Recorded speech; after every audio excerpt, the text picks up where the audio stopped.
Hello, everybody. This is the soft music. It's kind of giving some inspiration, some you are leveling up um, and equalizing.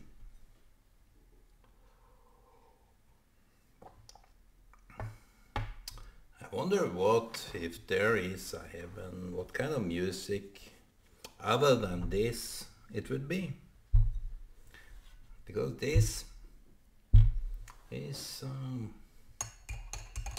it's the simplistic beauty.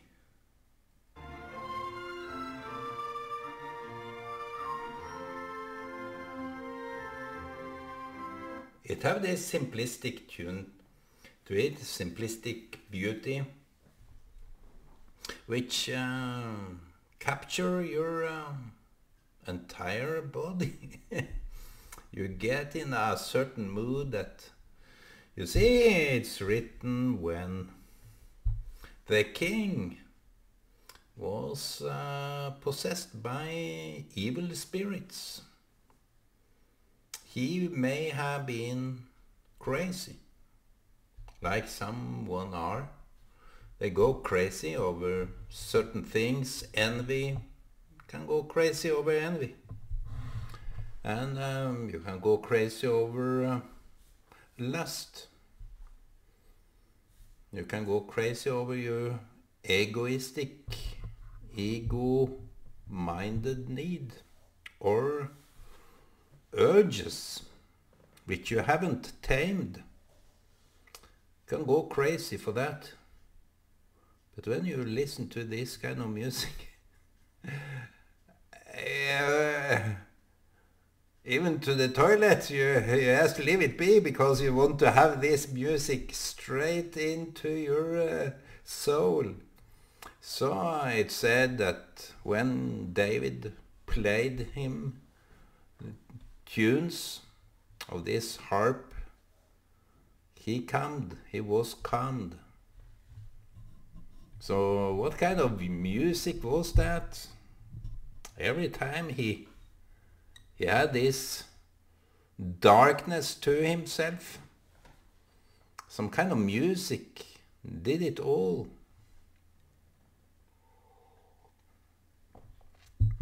Maybe life got to him. He wanted to die. I can't say. I don't say so much for this King Saul, but see, we at certain time go outside our limits. We stretch ourselves so much that we can't beat. And since David was a competition in itself, but he played the harp, even though the competition was about David. He knew that if he just gave up, he would be at peace. But people that are continuing this kind of struggle within themselves to beat everybody else, they have to be the best. They say about Erdogan in Turkey that he have so much power, and it's just a very, it's kind of random what he's going to decide. But every decision making, even he have to change his mind, is just for himself. I've seen that quite a lot. People can change, but it's only for their own beneficial.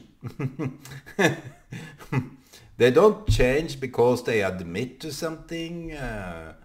It's just they twist a word, they change the word, and they think they will come clean. But you see, decency. This king had no decency. Maybe he cried when David played for him like a regretful cry. Maybe he had this spirit in the beginning, but he lost it. You can't keep it for yourself.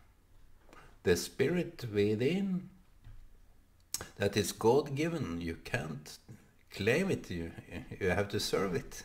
As I said in a video some weeks ago, you have to serve the truth. You can't dictate it. And that's also with the spirit. If you have some spirit within you, either it's dictating you or it's doing you good. So if this spirit dictates you, it's a very selfish, egoistic spirit that have no mission there in the first place. It's just it's filling up an empty space that you feel within, so you need to fill something up in order to be fulfilled. So if you feel that you need this kind of spirit to fill you up, but that is even more selfishness, more egoistic, more need. I want this, I want to control them, all this kind of stuff that you can't. You have to know it before you can do something about it, as they say. In order to change a thing, you need to see, realize the true fact. It's what's needed in nowadays, today's world at least. You need to be more in tune with yourself in order to know yourself. Either it's this spirit that you are serving. It can be both ways wrong, because spirit that dictates you can be the same spirit that you are serving. But you have to know if this spirit's this relationship with this spirit, I call it spirit because it's a certain power, it's a certain entity within. I don't say it's someone else, I say it's some force within that is emptying up your empty space, which can't in fact be filled with something else but the one that fills everything with ever flowing water, living bread. So you see, you will be a plant planted with the running waters, and you will serve the world. You will serve the world with the fruits that you can give.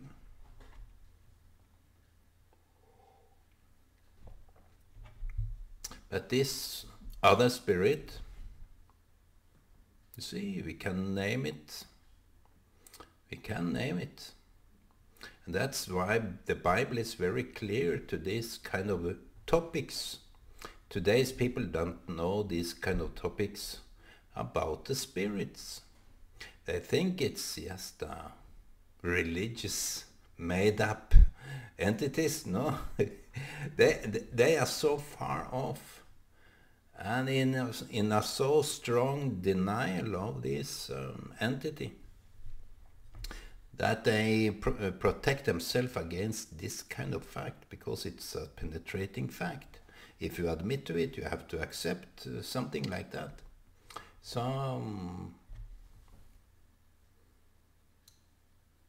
the spirits within, we shouldn't be afraid of talking about that. So what it is. We know that the body is not just a body of a machinery. It's not just a machinery, my friends. It's much more than that. The body is a container to the spirits. What make you speak? What make you think? What make you bless? What make you hate? It's you. I admit it is you. It's nothing outside that, but it is what the drive, the force behind. Life is a mystery. I would regard life as so sacred. To be the life I am is the spirit. Is the spirit. So we are, as long as we are not aware of those things, we will more easily be influenced by bad and good. And as long as it justifies by, oh, I just needed it to do, I need to do it, I can defend it, I can defend it, I can answer to it, I can argue for it, it was all about my need. I hear sometimes, I ask some people back then that can we talk? Can we just talk about it? So the reply was, I don't need to talk with you. That was the answer. I have no need. So the thing there was a clue for me. It's like I don't need. So you reject people by your own need. But what if someone needed? But it goes a long way, because if you meet people with different reasons to make up, like Jacob and Esau, I think one of them at least wouldn't say, I need to meet you. At least maybe the one that had a good reason not to need, because it could be a lot of fight, and he should meet his elder brother, so he got scared. He was scared shit. He was trembling. So he fought himself with the angel from God all night. So he came to terms with his own situation. Maybe that kind of need is it's worth a fight. When we need when we don't admit to our needs. Maybe Esau wanted to meet Jacob, but Jacob stole his first birthright. So he stole it and got the blessing from his father.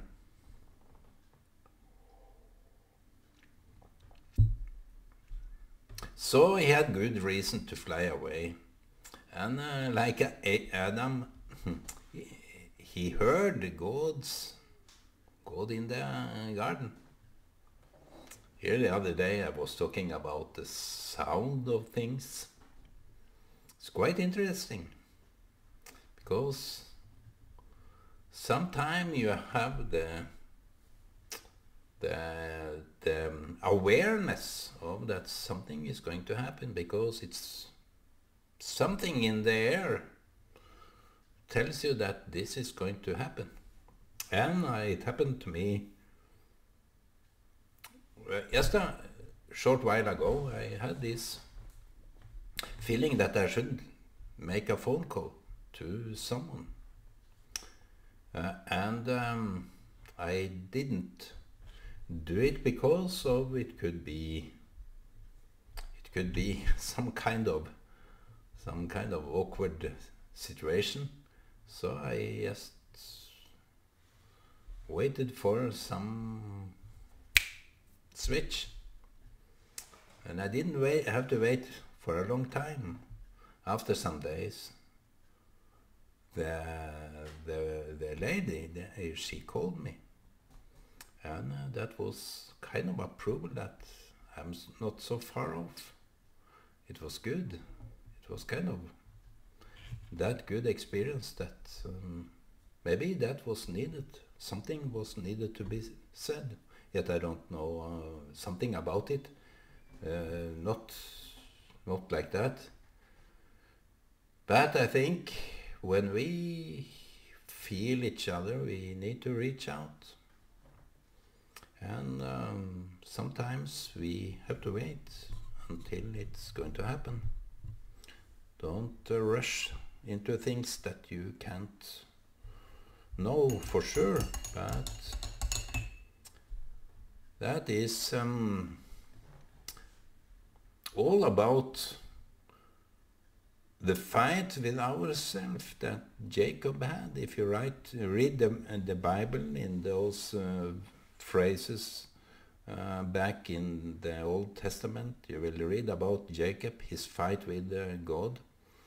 And that was before, the day before he was to meet Esau.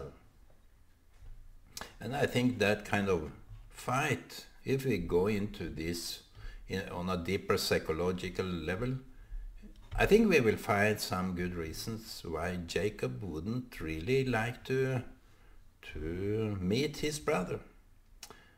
Because maybe he sent all these gifts with people that could take them to his brother. All the gifts. Sent it ahead. But that was what he could do. But in order to meet his brother, he had to change his heart. You can't meet your brother, your friend, with some topics without you have to change your own heart. So he got afraid, scared shit of that. So he took the fight with God, and maybe God, he touched him. And he got a limp. I think that was the case. He got a limp. But it was not a physical limp. I would, not that I know, but I think that kind of humbling meeting with God or meeting with yourself, the mirror of yourself, will make you think on a deeper level that it's not all about you and your need. When you shall meet someone and make peace. Look at the Israeli and Palestinian. Just mentioning it because it's a degree of giving and taking. And for two brothers like that, someone need to give. And in those meetings, Israel was willing to give 98% of all the claims they had. Yet Palestine said no. See, in order to grant something, you have to receive. And you have to also be the kind of heart that says, why do you give me this? Isn't it all about living together? So Israel tried to bargain with it, but they couldn't.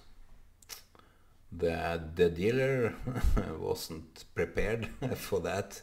Maybe we can pray for that to happen, but it's in fact a fight they have to take at their own chamber. So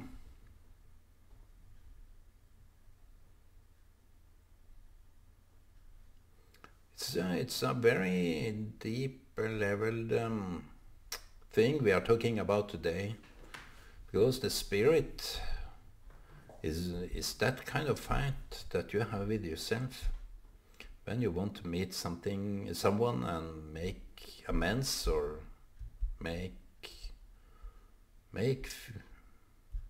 it happen to be good. The kind of fight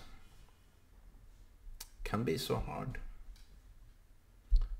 The arguments, all the misunderstanding, all the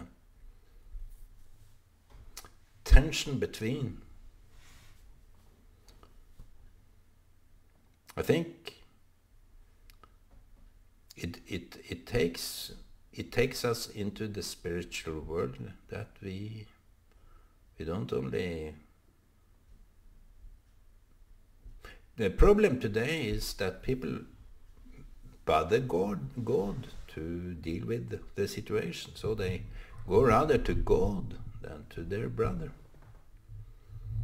They in fact become so God-orientated that they can even forget who is their brother. You see, to meet your brother, to meet your sister, is a kind of embracing yourself in a way that you wouldn't dare to do if you can meet them, if you can handle them, if you can make amends with them on a so basic level. I think that is a part of embracing yourself, that you may feel rejected. I have to drink this.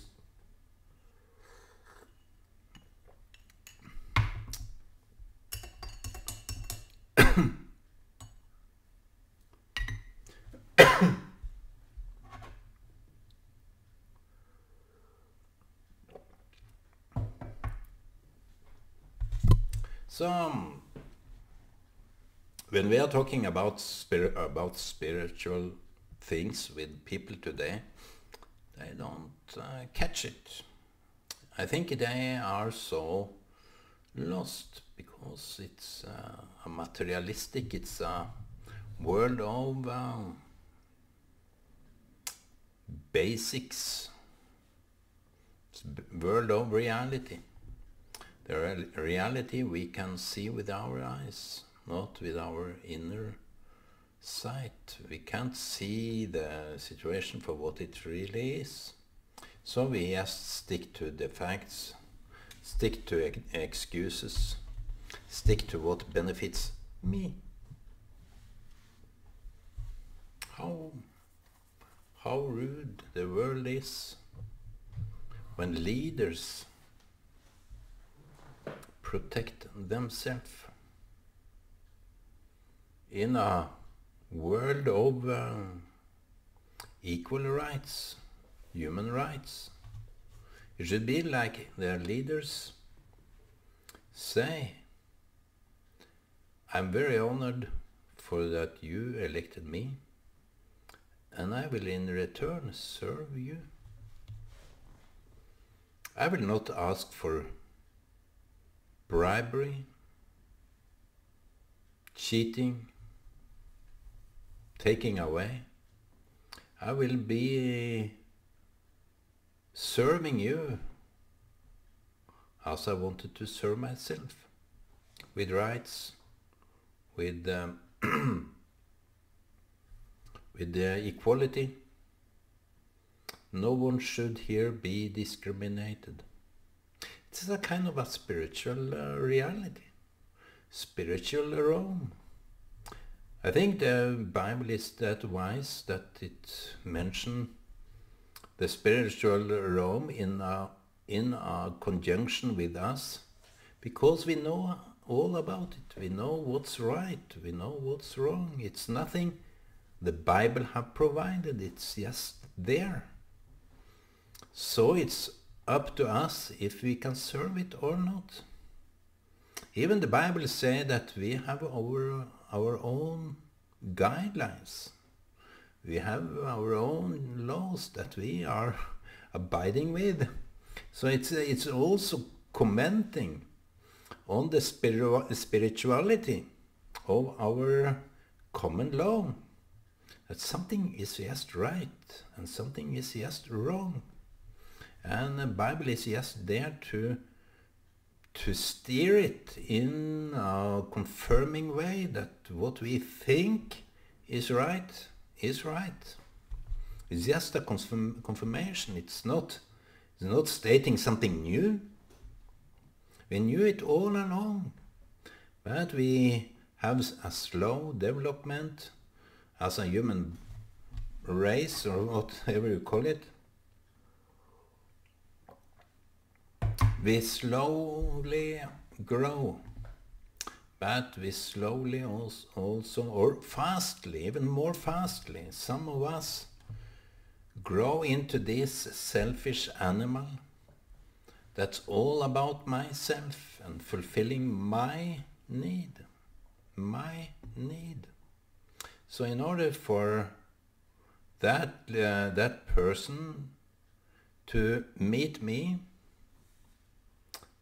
should be, if that would be a service for you, wow, I would very much do so. So if someone needs to meet me and I don't feel the need, why should my need be in advance of that person?